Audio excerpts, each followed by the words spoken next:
ধরে পয়সা জমিয়েছিলাম, তো আজকে ফাইনালি ভান্ডারটা আমি কাটবো। কত হয়েছে না হয়েছে, কারণ ওটা খুচরো পয়সা বেশি আছে। তো বাড়ি চলে যাচ্ছি আমরা ব্যাঙ্গালোর থেকে, অনেক দিন হয়ে গেল। তো ভাবছি ওটা খুচরো করে ওর মধ্যে আবার নোট ভরবো। নতুন আরেকটা ভান্ডার নিয়ে এসেছি। তো এতটাই ভার যে আমি জেসিবিতে করে আনছি। চলো তোমাদের দেখাই।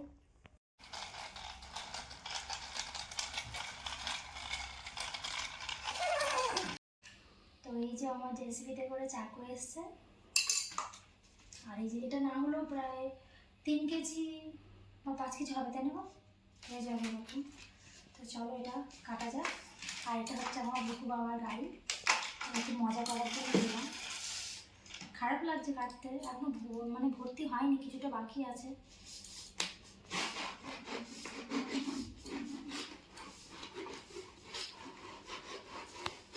ক্যামেরাটা এখানে ফোকাস করে।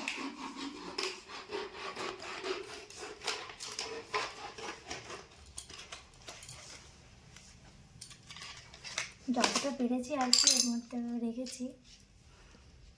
খুচরো পয়সাও আছে, কিছু নোটও আছে।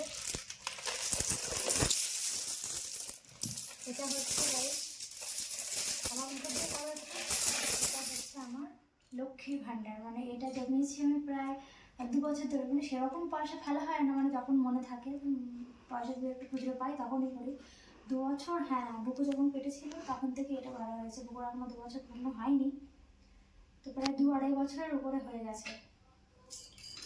তা চলো এবার আমার গোনা স্টার্ট হোক। সে কি সব এইগুলো হচ্ছে বুকু ঢুকিয়েছে, এইসবগুলো বদমাই ও পয়সাগুলো নাম করে এইসব করে বেড়ায়।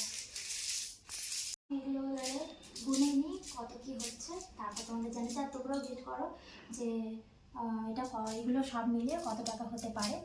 মনে হচ্ছে বেশি হবে না, কারণ 1 টাকা 2 টাকা আর 5 টাকা আছে, 500 টাকা নোট কয়েকটা আছে, বেশি নেই। তো ঠিক আছে, চলো আমি গুনে নিই, তারপর তোমার সাথে।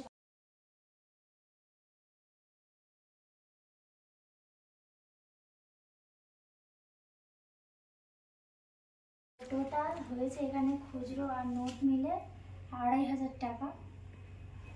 তো খেয়ে দিয়ে 2,500 টাকা আমি সেভিং করেছি। আজ 8 টাকা 2 টাকা করে, কিন্তু আমার 2,500 টাকা জমে গেছে। তো এটা আমি ভাবছি কিছু একটা কিনবো, মানে আমার জন্য না, ঠাকুরের জন্যই কিনবো। আর এই যে খুচরো পয়সাগুলো দেখছো, এটা পাশের বাড়ির আঙ্কেল চেয়েছে, উনি নোট দেবে বলেছে। তো আমি বাড়ি যাবো, যেহেতু অনেক ওজন নিয়ে যেতে পারবো না, তাই নোটগুলো আমি আবার এর মধ্যে করবো আর খুচরো পয়সাগুলো দিয়ে আসবো। তো চলো টাটা, বাই বাই।